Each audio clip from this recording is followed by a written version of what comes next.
take a moment and just do a quick review from last week. I'm going to try and fly through this so that you remember what it was that we started out with as Pastor Zeth was speaking. Last week we said that God gave people, who are his sacred image, his reflection, and the emblem of his kingship, he gave a powerful gift, a picture of his love toward us. And that powerful gift that he gave is called marriage. And as we talked about that, we said that God created the human race, male and female, so that in its wholeness, there are two very different partners that are joined together inside of the human family. We sometimes joke, actually, that it's like they came from two different planets, and possibly you have experienced that. And sometimes it's a challenge, and sometimes it's a great joy and enjoyment. There are lots of times when I just find myself kind of grinning as I think about how different Joanne is to me about different things.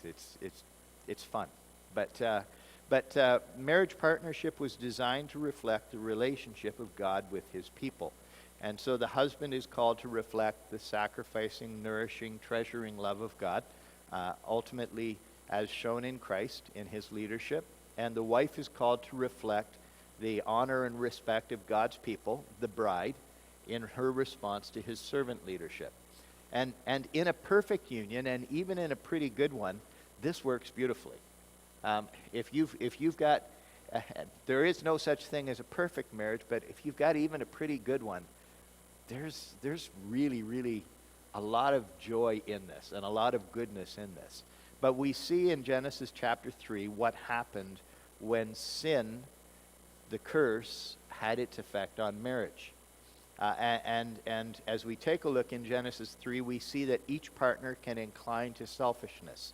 And the end result of it, as we read about what is said there, is it says to Eve, "Your desire shall be for your husband," which we think of in modern English parlance, and we think to ourselves, oh, well, that means that she desires her husband. No, because we see exactly what that phrase means in Genesis chapter 4, when Cain is warned by God, sin is crouching at your door. Its desire is for you. In other words, what God was saying was that Eve was going to desire to control her husband. She was going to want to be the person who is in control. But then it says, on the other side of the curse, but he will dominate you, which is way different than the helper-completer relationship that was part of the original design. He would, and again, Genesis 4 gives us the indicator of what that means, because God says to Cain, sin is crouching at your door. Its desire is for you, but you must dominate it. Exact same phraseology. So we get then how the curse has affected marriage. What it's produced is what's sometimes jokingly called, sometimes seriously called, the battle of the sexes. And so as we think about that, we see how as this stuff continues, it makes marriage a distorted and broken version of what God designed it to be. So we're seeking to listen to God's design. We're seeking to move toward what he has made this to be in its fullness and its goodness. And so today, I want to consider the principle that God designed to be at the heart of your marriage commitment to your partner. And the word that's used that's for that which is supposed to be at the heart of your marriage commitment to your partner is the word covenant.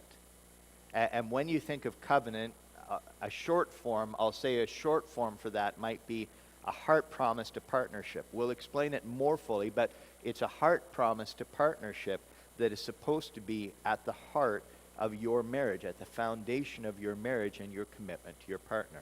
And we're going to start out by reading three very different passages. They're different, but you'll see how they're developing our thought regarding covenant as we move through. So I want you to turn with me to Genesis chapter 15. Genesis chapter 15.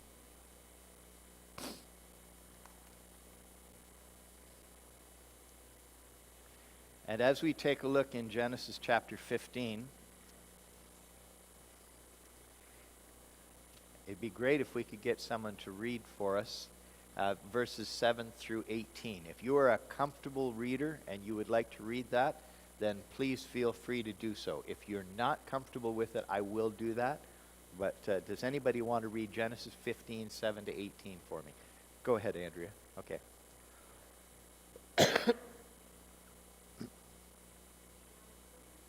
7 to 18. It's okay. Yeah.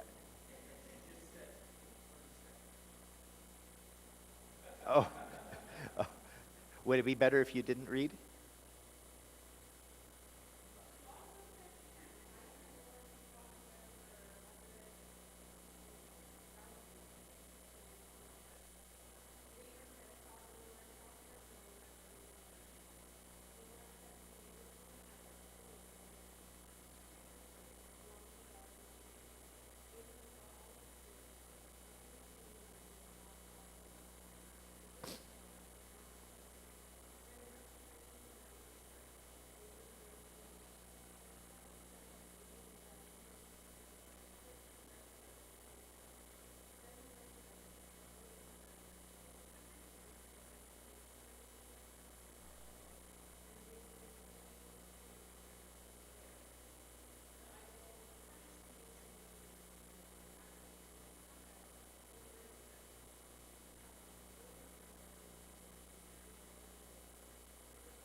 Yep, you're still going till verse 18.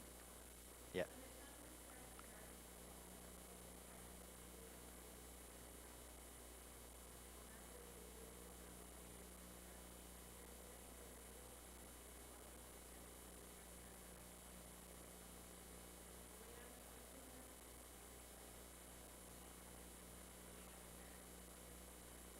Perizzites, the Rephaim, the yeah.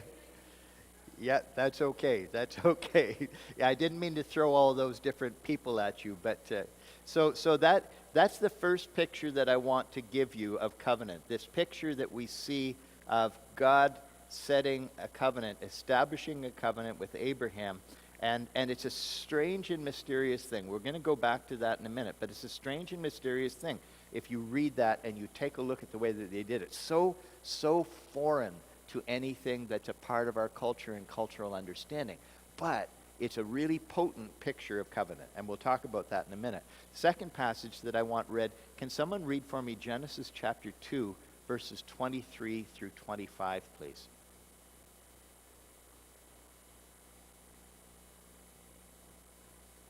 Genesis 2, yep, verse 23 to 25. Good and loud. Yeah, go ahead.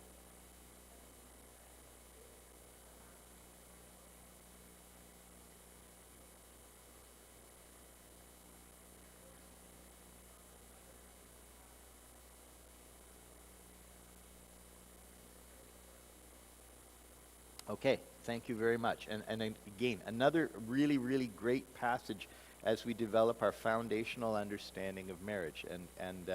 And so we'll come back to that, and it's going to give us some of the characteristics of the marriage covenant. Now someone read for me, please, from Song of Songs 8, verses 6 and 7.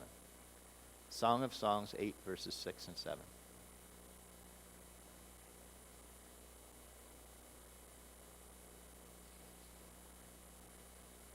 Go ahead, Isaac. Yeah, please.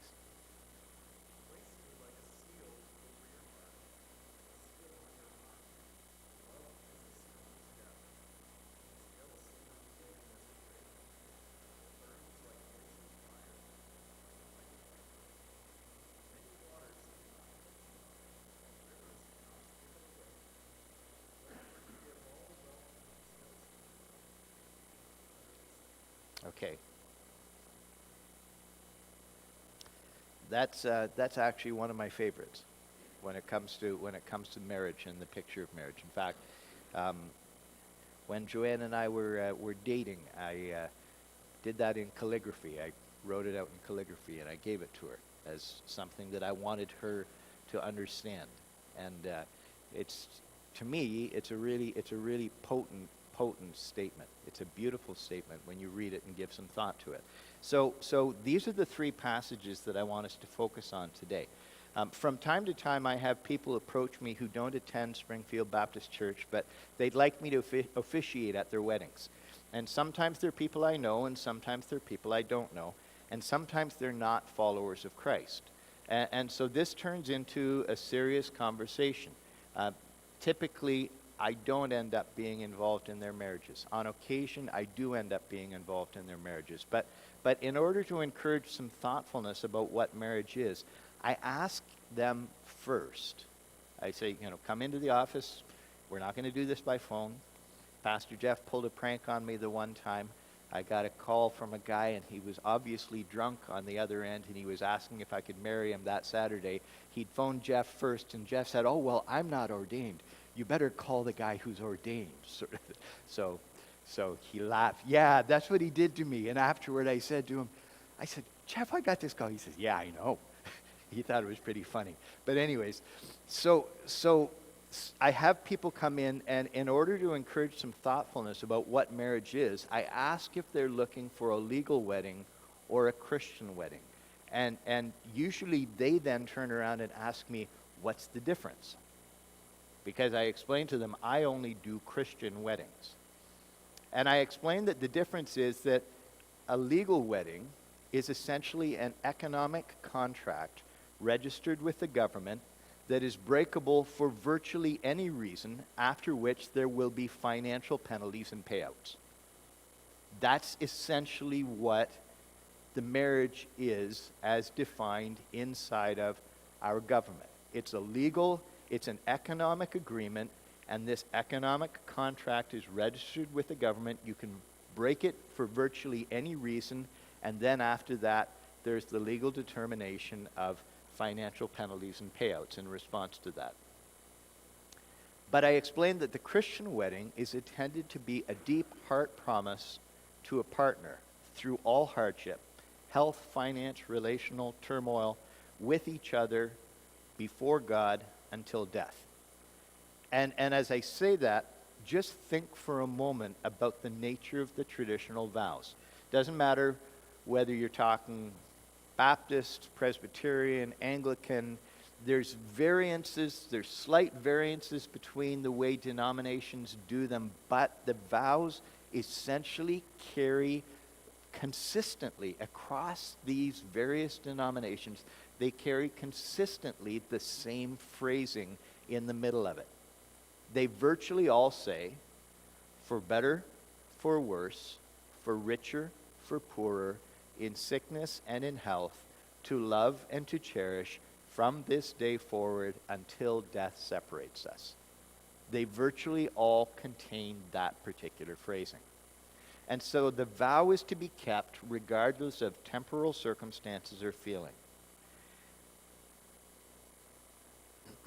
The word that we might be tempted to understand as feeling, love, because you think of how often love is presented simply as feeling. The word that we might be tempted to understand as feeling is actually a promise. It's the promise to love that is made during the course of the covenant. Not the "I will feel love for you." It's the promise to the act of love that is made during the course of these vows. And as I think about these traditional vows, that's actually one of the reasons why I'm not usually a fan of 25-year-olds writing their own vows. I don't encourage, in fact, I strongly discourage self-written vows, because there is a lack of life experience typically on the part of those writing the vows, and biblical understanding, and a lack of biblical understanding that usually means self-written vows are too incomplete and they're too unserious. If you take a look at the nature of the traditional vows, they are very complete, they're very serious. Yes, I know that you think your future husband is a wonderful person, but this is a sacred oath. It's not a description of all the things that you presently find attractive or amusing in him. Because the fact is, those same qualities might annoy you in a few years. And yes, I know that from the moment we first met might start a really kind of cute private declaration of attraction, but that's really different than a life and death promise.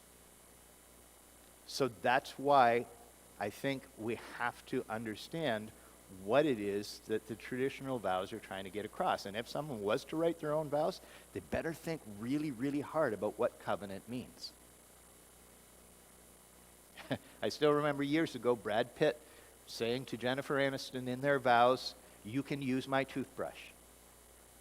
And he must have thrown out the toothbrush because they're not married anymore.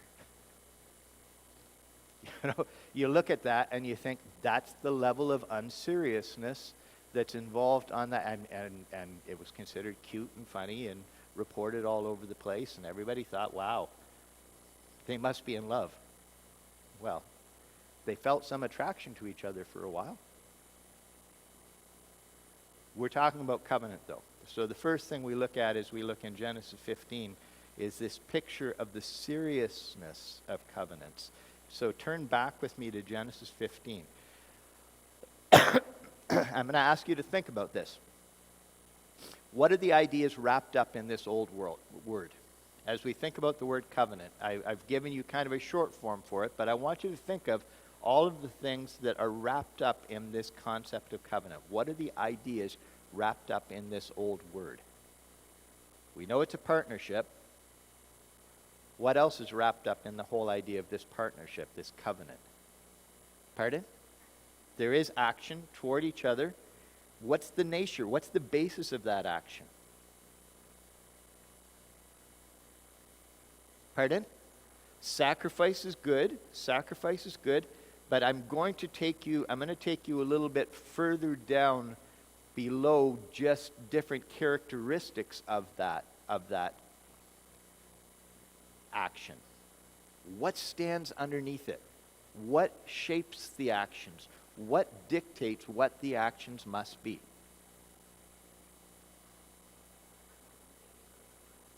Okay, he did trust the Lord. Yes, that's part of it too.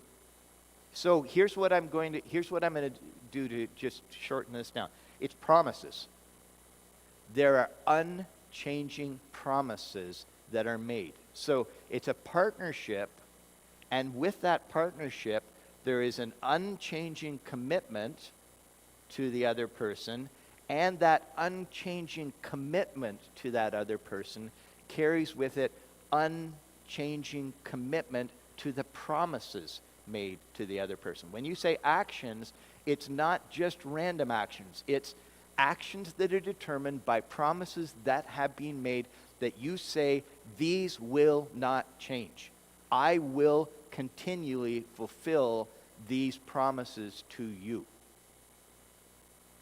And I am continually, unchangingly committed to you. So it's a partnership that's not a temporary partnership. It's not a limited partnership. It is an entire partnership with promises at the root of it that you say, I will fulfill. Unchanging, immutable. These are things that I am going to follow through on to someone who I am unchangingly committed to. In the Hebrew scripture, when a covenant is being established, the process is typically described as the cutting of a covenant. And the Hebrew phrase is karith barith. Okay, so there's the cutting of a covenant. And in the cutting of a covenant, the strange, mysterious scene that we see here is a useful and memorable reminder of the seriousness of covenant vows. So you think about what happens here. There's preparation to be made for the covenant, and the preparation that Abraham is called to make is, it says, bring me a heifer 3 years old, a female goat 3 years old, a ram 3 years old, turtle dove, and a young pigeon. He brought him all these, cut them in half, laid each half over against the other. So we have these animals that are cut in pieces. So the preparation for the covenant with Abraham involved the cutting of animals into parts, because this is the cutting of a covenant. There's sacrifice, and here the laying of these parts on the ground. And then what we see happen is we see the presence of God, this smoking fire pot, this flaming torch passing through. Now what's interesting about this, and we could go in another direction on this, is that God and Abraham don't walk through the parts together. And the reason they don't is because the Abrahamic covenant was an unconditional covenant made by God, as is explained in Hebrews, and dependent on him and his faithfulness alone. He called Abraham to live by faith, but it's an unconditional covenant by the power, by his strength and power, because we fail. So even in going through the pieces on his own, God was acknowledging the reality that the human beings weren't going to be the ones to be able to fulfill that covenant. And that's why Jesus Christ came and died for us, because we couldn't save ourselves. So that's another thing. But we understand this act of walking through the pieces together to mean something like, may what was done to these sacrificial animals be done to me if I break faith and bond with you. That's the nature of the covenant. May what was done to these sacrificial animals be done to me if I break faith and bond with you. So what we get in this whole idea of covenant is the immutable, unchanging promise through life and death. So at the end of the Old Testament, when prophet Malachi condemns the men of Israel for breaking covenant with the wife of their youth through divorce, he's warning them that there are serious, serious consequences before God for treating their vows with contempt.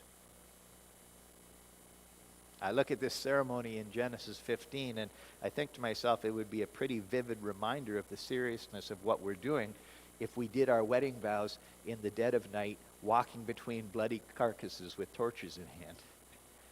Can you imagine that? There would be a whole lot less dads that would have to talk to future son-in-laws about, with threats and things like that. If they knew, if the son-in-laws knew beforehand, okay, it's going to happen at nighttime. There's going to be animal pieces on the ground, and we're walking through with flaming torches. This is serious stuff. No more talk about shotguns and shovels. It's already there. But this is the thing. I'm not recommending it, by the way. Just so you know, we're not going to start a new tradition in Springfield Baptist Church that way. Carrie's thinking to herself, I've got daughters. Hey, that might be a good idea. Yeah. But weddings need to be joyful. But covenant should be made with great seriousness and weight.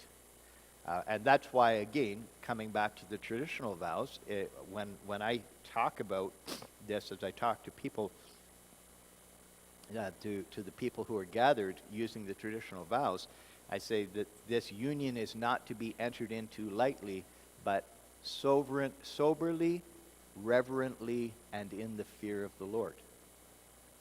That's what the traditional vows say. You think of how often culturally people are thinking about the big party. We're going to have a big party. And I'm not saying that there shouldn't be celebration. There should be. It's a joyful thing. But this is something that is entered into when you think of covenant, the biblical understanding, it's soberly, reverently, and in the fear of the Lord. Maybe heavy emphasis on the word fear. In the fear of the Lord. In the recognition that I'm accountable before God for what I do in the face of these vows, in the face of the covenant promise. So we see all of this, and as we start, that was the first thing that I wanted us to wrap up, this whole idea of the picture of the seriousness of the covenant. And so here's what I'm going to leave for you as a little bit of homework, a little bit of thinking that you can do after this. I want you, first of all, to think about whether you remember any of your vows. Okay? And if you don't remember your vows, I'm going to encourage you, if you can, access them to get them. And if you can't get hold of them, I'm going to encourage you to actually look up and meditate on some traditional vows that reflect covenant. And ask yourself how you're doing. Because you made those promises. So take a look at them and do a little bit of self-reflection.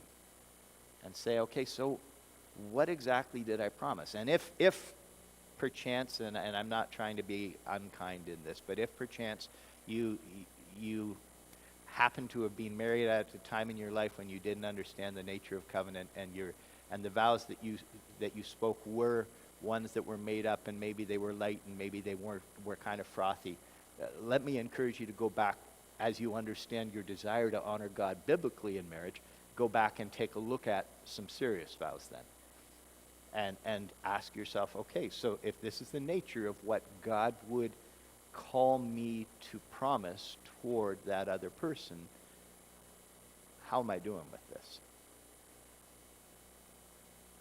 Because the traditional vows typically, as I said, almost across the board, do reflect biblical thinking. And so they're very, very useful to consider in sickness and in health, for better, for worse, richer, for poorer, until death separates us. Okay, second thing, the foundational concepts in the marriage covenant. I want us to take a little bit of a look at what exactly, so turn over with me to Genesis chapter 2, what exactly the marriage covenant is supposed to have as its kind of its base thinking. And when we come back to Genesis 2, we're coming back to what is commonly called, as people try and understand these things, this is a creation ordinance. This is a pre-fall ordinance. So this is a picture to us of God's design, God's intention for, not the human working out, sometimes better, sometimes worse, the human working out of marriage. This is God's working out of marriage. And in Genesis 23, or 2:23, it starts out with Adam seeing Eve and waxing poetic. I always like this. As I've said before, it reminds me of the Etta James song, At last my love has come along. This at last is bone of my bones and flesh of my flesh. She shall be called woman, because she was taken out of man. So Adam uses some poetic words here, and as he speaks these words, as this is crafted for us, the words he uses here are used elsewhere of blood relations. And so what Adam is saying, even though Eve is not of his descent, or what is being explained to the people of Israel as they receive this, is that when husband-wife happens, this is blood. This is deep relationship. And then in verse 24, we have the three concepts that are part of God's design. Therefore, a man shall leave his father and his mother, and he shall hold fast to his wife, and they shall become one flesh. So what are the three pictures that we see here? Well, first of all, we see that marriage is designed to be the primary priority human relationship for those who enter into it. It is designed to be the primary priority human relationship for those who enter into it. Now, you have to think about this somewhat in the cultural context where it was given. For this cause, a man shall leave his father and mother. Israel received the books of Moses in a particular time frame. They received these words. They were involved in going through the desert toward the promised land during the Bronze Age. They were in the Bronze Age in the ancient Near East, where the culture would have prioritized human relationships in a particular and in a different way than this. Do you have any idea what they, the Israelite people, and the cultures around them would have considered to be the primary priority human relationships? Maybe you don't have any historical context to think in terms of, but if you think Bronze Age, Middle East, even if you think present-day Middle East, what would have been the primary priority human relationships? Tribal. That's right. And then inside of tribe, what? Clan. Tribe and clan are it. This is part of the reason why you cannot have It's virtually impossible to have uncorrupt government in the Middle East. Because what happens is, when you set up government, it's all of your family, your clan, and your tribe that takes over. So we don't think of it in those terms, because what happens is we have it reported to us by Western media that has no concept of what they're talking about. But you talk to Rafid about Iraq. Saddam Hussein to them was known as Al-Takriti, because he and his family and clan were all from Tikrit. And guess who headed up Iraq? Everybody from Tikrit. Because your primary priority human relationships are about tribe and clan. And this is a tribe and clan time period. And what happens as Moses writes these words according to the Spirit of God, given by the Spirit of God, this corrects a culture when the right wife was brought in below other familial or relational commitments to clan and tribe. Like, she came in and she was probably going to be bullied by her mother-in-law and by the women who were part of the tribe and clan. She was coming in as an outsider. And she was purchased, and she was brought in, and maybe she was one of a few, and she was in that position as being, well, a breeder to produce more blood offspring, because she wasn't blood offspring, but she was a breeder to produce more blood offspring. And this is the circumstance. And in fact, if you take a look at it again, even as we see it working out in the present Middle East culture, it is amazing how much what we would consider incestuous relationships are prioritized inside of those cultures. And they're prioritized because blood comes first. So therefore you marry your first cousin or your half-sister or whatever it might be, because blood comes first. So this is a corrective. First of all, saying, guess what? You're marrying her, and that's more than blood.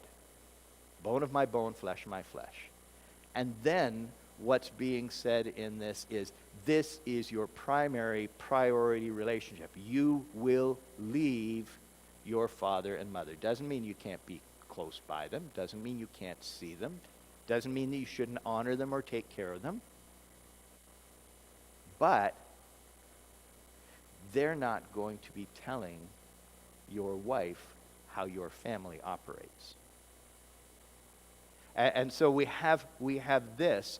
She and reciprocally he are the first relationship to each other, which isn't meant to increase selfishness, but it is meant to be an expression of deep, deep loyalty. That's the first thing we see here. Second thing we see here is that marriage is designed to be a permanent human relationship. A man shall leave his father and mother and hold fast to his wife. So as we think about covenant, we understand that covenant is not whimsical. It's not up and down. It's not as the mood strikes. It's meant to exceed emotion and circumstance. It exceeds emotion and circumstance. The English translators explain the Hebrew here using words and phrases like, and it's translated in a whole bunch of different words, but this word that's translated here as hold fast is also translated as cling to, stick to, stay close to, adhere to, cleave to, hold fast to. In other words, inside a biblical covenant, there should be no threat of leaving, abandonment, or forsaking. Inside a biblical covenant, these things should not exist. And that's why, for instance, I will tell couples when we're doing premarital counseling, I'll even talk to couples when I'm involved in marital counseling, I'll say to them, divorce is a swear word. Okay? You do not ever use that word as a threat toward someone. Now, that does not mean that God has not made provision for divorce, because God has made provision for divorce inside of the context. And Jesus says to the Pharisees, and Pastor Zeth talked about this a little bit last week, as he talked to Pharisees who were looking for frivolous ways to toss aside their wives, God allows divorce as a protection. God does allow divorce as a protection when you have people who are looking to be abusive of the marriage covenant. It's a protection against hard-hearted people, and in context, we see it as a protection against those who would break covenant, who would twist it to abusive ends, or who would leave their spouse destitute. So that's the picture that we see. That's why Jesus says, Moses gave divorce because of the hardness of your hearts. And we understand some of what that means as we go back into the Old Covenant and see the prophets speak about marriage. But here's the thing. In the context of relationship where there is not abusive and horrendous mistreatment of the covenant partner, divorce is not supposed to be on the table. Covenant is designed to be deeply faithful, and covenant is designed to be permanent. Now, I probably should stop, but there is the third thing that we see as we take a look at the nature of covenant is that marriage is designed to be the most intimate of human relationships. And it says, and they shall become one flesh. So we'll talk about this next week, and we'll continue on. But I'm going to ask you, as you go home, as you take and hopefully have an opportunity to think on this a little bit, I'm going to ask you to take, and if you have access to your vows, or if you can take some time and look up some traditional vows and consider the nature of those vows, those promises that are made, I want you to take a little bit of time, and I want you to think about yourself in relation to the vows that you made, how you're doing, what this is, areas where you look at it and you say, okay, this is something that I want to be more serious about, and I want you to give some consideration to those vows and how you stand in relationship to them. So that's it for now. Sorry, Zeth. So we meant to go alternating week by week, but I think I'm going to have to come back and finish this next week. So it was kind of telling when Heather said something about the excitement of the transition that I was making. You notice she didn't say the excitement of a new topic. It was more like the excitement of the fact that he actually managed to finish an old topic. So anyways, let's pray. Father, thank you for allowing us to be together. We thank you for the time that we have to think about marriage, and we thank you for the beauty of this gift and of the covenant. And I pray that our discussion, the time that we spend thinking about this, would be time that your Spirit uses in our hearts and lives. And I ask, Lord, that you would help us as a church family to together be looking to you and then building marriages that are a reflection of the good news of Jesus Christ, that are, in fact, the fulfillment of, in some sense, humanly speaking, the mystery that Christ loves his